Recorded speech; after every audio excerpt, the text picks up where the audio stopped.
A nuclear bomb has just exploded in Times Square, New York City, and the effects are catastrophic. The blast creates a massive explosion, completely destroying the surrounding buildings. Millions of people in the area are instantly vaporized or killed by the blast, leaving nothing behind. Fortunately, somehow, you survived the explosion. But while you've managed to survive the initial blast, what happens next could be even more devastating for your body. Radiation from the bomb has now entered your body, and the effects of that radiation can be deadly. You might not know it, but radiation is actually something you encounter regularly in everyday life. You're exposed to small amounts of radiation constantly, whether you're walking outside, watching TV, or even eating a banana. The radiation from these activities is very low, and it doesn't pose a significant threat to your health. However, the radiation from a nuclear bomb is far more intense and dangerous, and the consequences of that exposure can be severe. Radiation is usually measured in units called sieverts, SV, or REM. These units tell us how much radiation has been absorbed by a person or an object, and also how much medical harm that radiation might cause. On average, a person absorbs about 0.62 REM of radiation every year from everyday activities. But after the bomb explodes, the amount of radiation you'd experience would be much, much higher. Let's imagine you're standing in the middle of Times Square, within about 1 kilometer, around 0.6 miles, of the bomb when it goes off. You would immediately see a blinding flash of light in the sky. The explosion would unleash an enormous wave of heat and pressure, instantly hitting your body. You'd be exposed to an incredible amount of radiation, anywhere between 300 and 1000 REM. To put this in perspective, that's roughly the same amount of radiation you'd get from eating 30,000 to 100,000 bananas. That's a lot of radiation, and it's far more than what you'd encounter in your daily life. If you were exposed to this amount of radiation, the damage would be immediate and overwhelming. The heat and radiation would cause severe injury to your body almost instantly. But if you manage to survive the initial blast, you wouldn't have much time before things get much worse. First, let me mention a sponsor for this video, Skillshare. I've been using Skillshare to learn new skills, and it's an online community offering thousands of classes on topics like film, animation, design, and productivity. I'm currently taking a class on 3D modeling and animation, which has been really helpful for creating realistic content for videos like this one. Now, let's get back to what happens after the nuclear explosion. Suppose you're near Bryant Park, which is close to the center of the explosion. The radiation levels in this area would be anywhere from 800 to 1000 REM, meaning you would be vaporized instantly in the first moments after the blast. But let's say, against all odds, you manage to find some shelter, like running into the New York Public Library. While you might think you're safe inside, it wouldn't be long before the blast reaches you. The library would be completely destroyed. Glass from shattered windows would fly through the air, cutting and puncturing your skin. Fires would ignite everywhere, and the radiation would still be extremely high, making survival virtually impossible.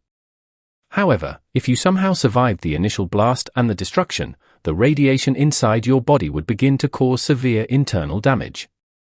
It would be as though a nuclear bomb were going off inside your cells and tissues, with the radiation affecting every part of your body.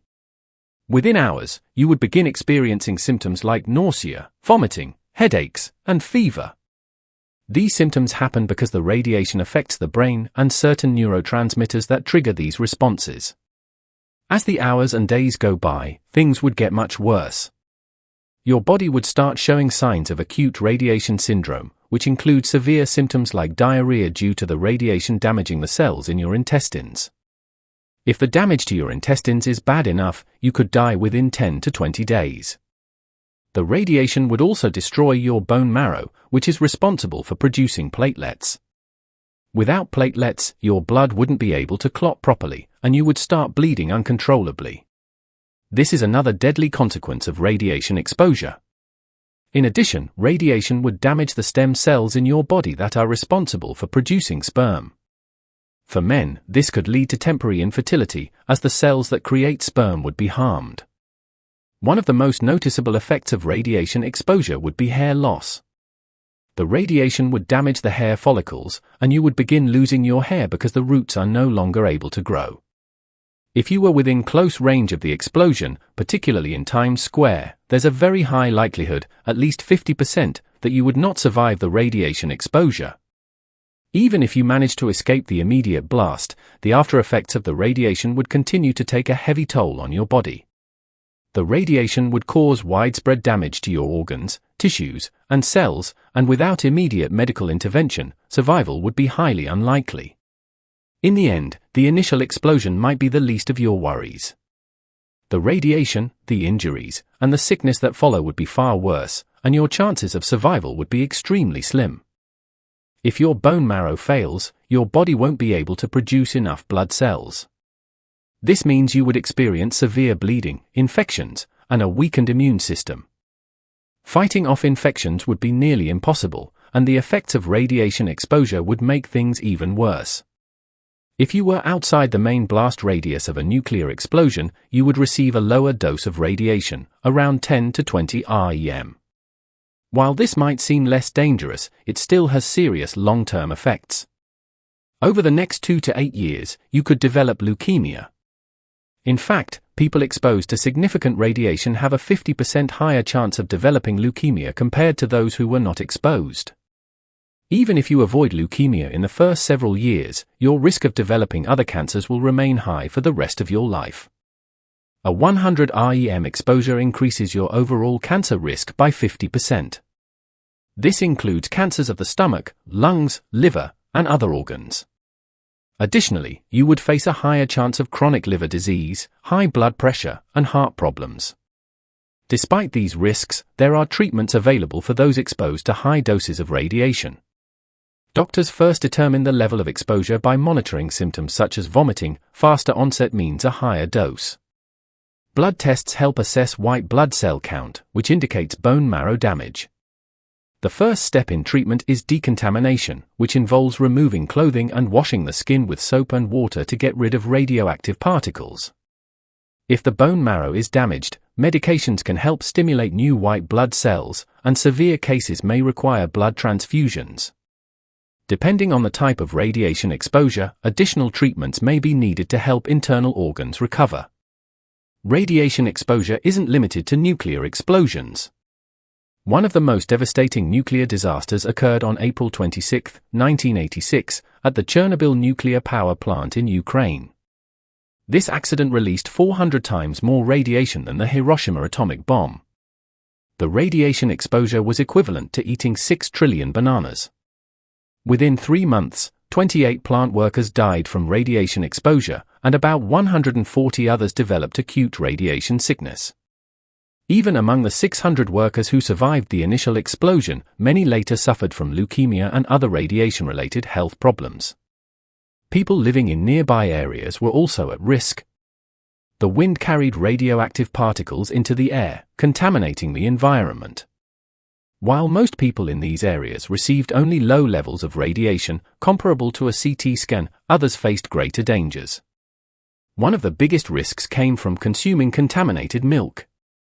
Cows grazing near Chernobyl ate radioactive grass, which led to them producing radioactive milk. Those who drank it had a much higher risk of developing thyroid cancer.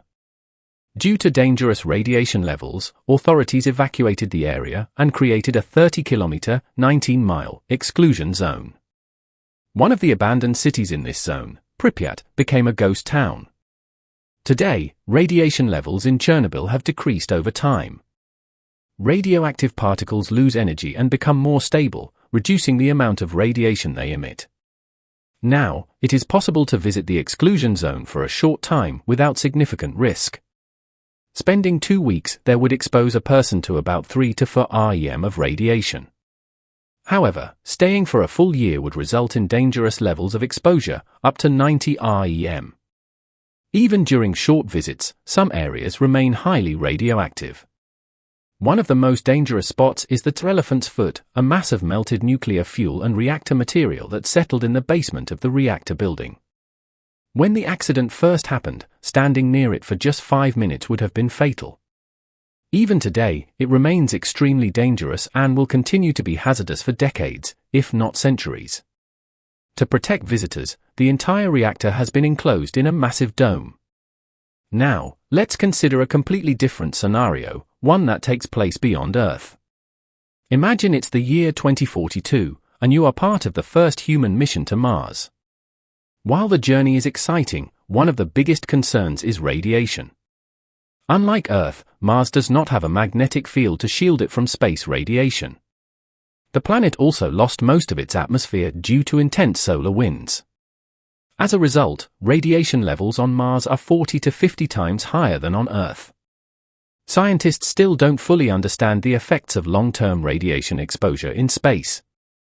However, based on studies on Earth, prolonged exposure to high radiation levels could cause acute radiation sickness. Exposure to just 10 rem increases the risk of cancer. Radiation can also damage DNA, causing mutations and speeding up aging. Over time, this could lead to a shorter lifespan. One of the biggest threats on Mars occurs every 11 years when the Sun reaches a phase called solar maximum. During this time, the Sun releases powerful solar flares and coronal mass ejections, drastically increasing radiation levels. If you were on Mars without proper protection, you could be exposed to around 3,000 rem, an extremely lethal dose. To survive, you would need to stay in a protective suit and seek shelter, such as inside lava tubes, which could offer some protection from radiation. Mars presents many dangers, and radiation is just one of the many challenges humans will need to overcome for long-term survival on the red planet.